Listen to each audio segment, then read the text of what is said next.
Discovering America, Chapter 15. We spent our first few months in America just doing paperwork and going to government offices and other agencies.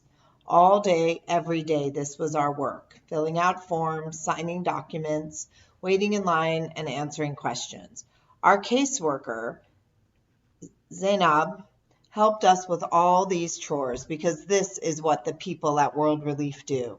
They rescue refugees from terrible situations around the world and help them make the transition to living in America. What we needed, first of all, was permission to stay in the country. We had to secure refugee status. Zainab helped us with this application. Then she helped us apply for public aid. Thanks to World Relief, my mother and I began receiving food stamps. We got on Social Security and started getting payments for being disabled. We got into a program that allowed us to see doctors and get medical care. Eventually, World Relief helped us move to an apartment in a subsidized housing complex, which brought our rent down to a level we could afford on our disability payments. Both my mother and I needed a lot of medical help in those first few months. Zainab made all our medical appointments because we didn't know how to call, what to say, how to say it, what people were saying to us on the phone, or how we were supposed to pay for anything. We had to take taxis to and from doctor's appointments. My mother and I, however, feared those taxi drivers because they were heavy smokers, and empty liquor bottles littered the back seats of their taxis. Their cabs reeked of tobacco, and they themselves puffed away on cigarettes constantly as they drove. Plus, their cabs were often covered with dog hair, which exacerbated my mother's lung problem. We dreaded those rides to the hospital. Those taxi drivers always took the most circuitous road to our destinations, so as to fatten their fare. We were not paying them, but somebody was. I got the idea that everything in America is by far away from everything else. I used to think it took an hour and a half to get to my doctor's office. In truth, it takes only 20 minutes if traffic is light. The cab drivers often caused problems for us by coming late. One time I had an appointment in Chicago with a prosthetics lab.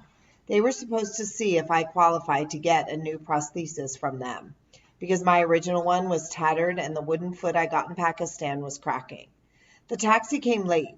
When I walked into the lab, I was scolded. "Go home," they said. "You were supposed to be here at 1 o'clock. And look at the time now. We can't help you today.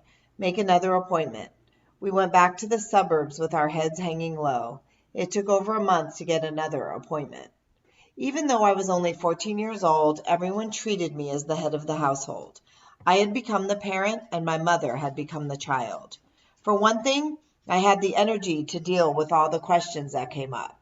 For another, I began to pick up some English as soon as we arrived. Even in the car from the airport to that house in Glen Ellen, I learned a few words. Every day, one way or another, I learned a few more phrases. In any case, I had to take charge because my mother let go of decision-making altogether. In her shell-shocked state, every question bewildered her.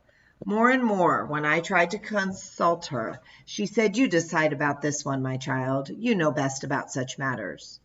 I longed to start school, but we arrived as the school year was winding down, and besides, I could not enter an ordinary public school until I spoke English. I asked my caseworker if there were any lessons I could start right away, and she said yes. She found a local church that was offering a course in ESL, English as a second language, and signed me up for it. I went to that course from 8 in the morning to 12 noon, 4 days a week. I studied with refugees from China, Ethiopia, Mexico, and many other countries. People of all ages, including some as young as me and others with white hair. My mother did not want me to go to school. She begged me to stay home with her. She worried about me going anywhere by myself. But also she could not bear to be left alone in the apartment. Solitude frightened her. To be quite frank, everything frightened her. Deep down, I always knew we were among good people here in America and that no one meant us any harm. Yet even I frequently felt lost and confused, and my mother found America ever so much more befuddling than I. She had seen nothing of the world except the compounds of Afghanistan and the camps in Pakistan. She had no frame of reference for which to judge what was safe here in the United States and what was dangerous. All the bustle, noise, and spectacle swamped her senses, so she hovered on the edge of panic all the time, especially when we were out in public. You have to realize how vastly this world differed from the one we left behind. Everything moves quickly in America. You notice this difference sharply if you have come from a slow-paced land like Pakistan. Here, in America, events unfold in a flash. Outside your window, the traffic never stops zooming. On the street, no one has time to answer your questions. Every person you encounter has a purpose. And although they may try to be nice, you are in the way, frankly, with your timid concerns, your clumsy questions, and your need for help.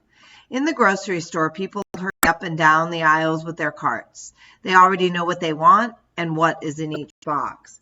They don't have to guess at the contents of each package from the pictures on the outside. They can read. In the checkout line, the crowd flows quickly, and you have to keep up.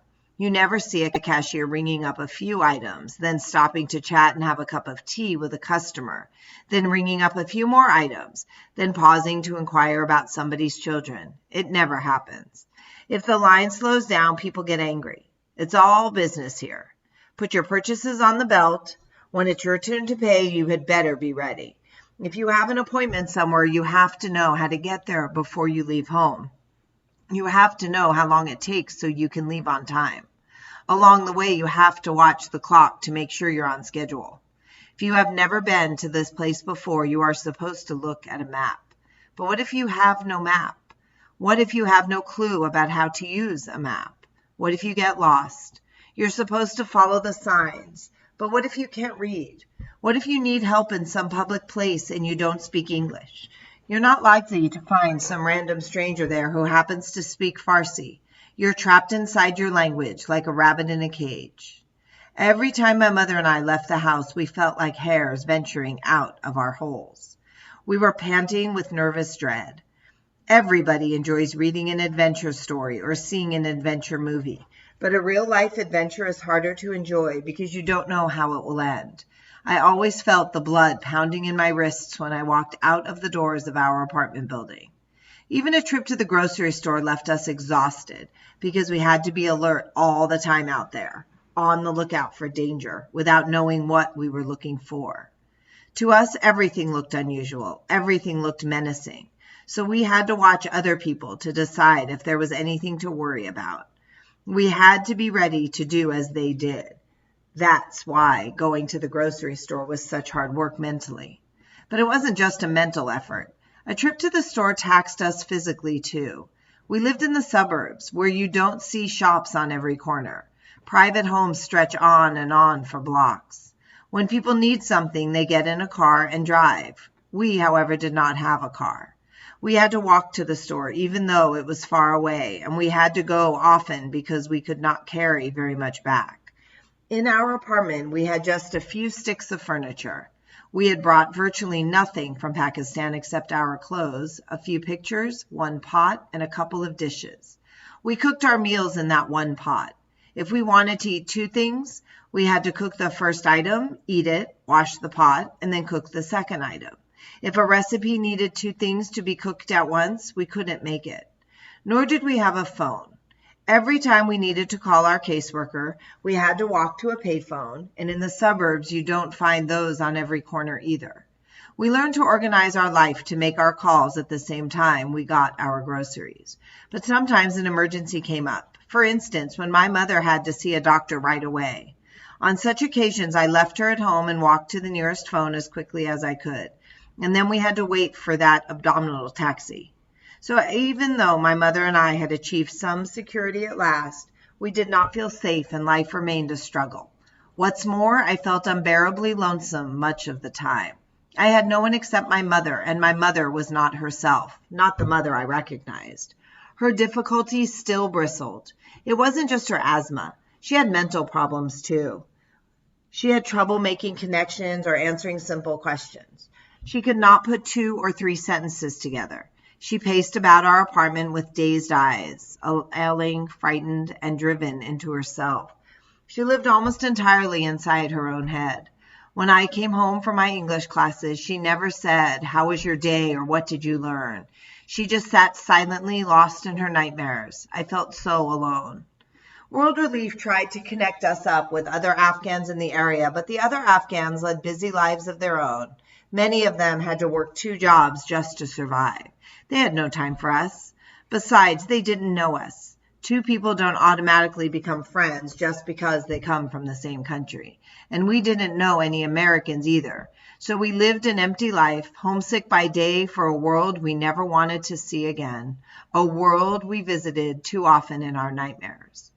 World Relief got us signed up for all the programs to which we were entitled, and that was all that they could do for us. We didn't understand their limitations and guidelines at first. We thought they were going to take care of us until we no longer needed help. After 3 months in the United States, we had not reached that point. Every day we had problems we could not handle on our own. We kept calling our caseworker. After a certain point, however, we were not entitled to any more aid from World Relief. The organization has a limited staff and a large mission, and this mission does not cover caring for refugees indefinitely. World Relief needs to conserve resources in order to keep helping more people in more places. On their books, we had now joined the list of the already rescued. Our constant phone calls began to overburden Zainab because she had new clients now. New clients arrived each week. One day my mother wanted some meat. She would eat only halal meat, which is meat from an animal that has been slaughtered according to the procedures prescribed by Islam. If these rituals have not been observed, a Muslim considers the meat unclean and unfit to eat. This is one reason why my mother would not eat in most restaurants. I knew from talking to some of the other people in my English course that we could get halal meat from a certain Arab grocery store, but it was quite far away from our apartment. I called my caseworker and said, "We have to get to this Arab food store. My mother needs halal meat." Zainab said, "Well, I can't take you there, but if you want to go to the Arab food store, go ahead. You don't need me anymore." I did not understand. I felt abandoned and alarmed. Another day I called Zainab and said, "We have to make a doctor's appointment." "Go ahead and make one," she said. "I gave you the number. Call the office." Then she told me, "Farah, World Relief has brought you as far as it can. Now you have to learn how to live in this country without our help.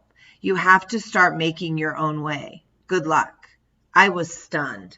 I didn't know how we could make our own way without help. Probably some families have fewer difficulties than we did. Some families have at least one person who speaks English, for example, or they have at least one person in good physical health. My mother and I just spoke Farsi, and we both had medical needs and disabilities. Every aspect of everyday life challenged us. I didn't know what to do except to keep going to my English course and hope that no emergencies would crop up. If the checks had stopped coming, for example, I would not have known what to do, who to call, or what to say. I just kept a tight grip on the routines of my life and fixed my gaze on my next step. In my heart, I held on to the belief that God would not abandon us now that He had brought us this far.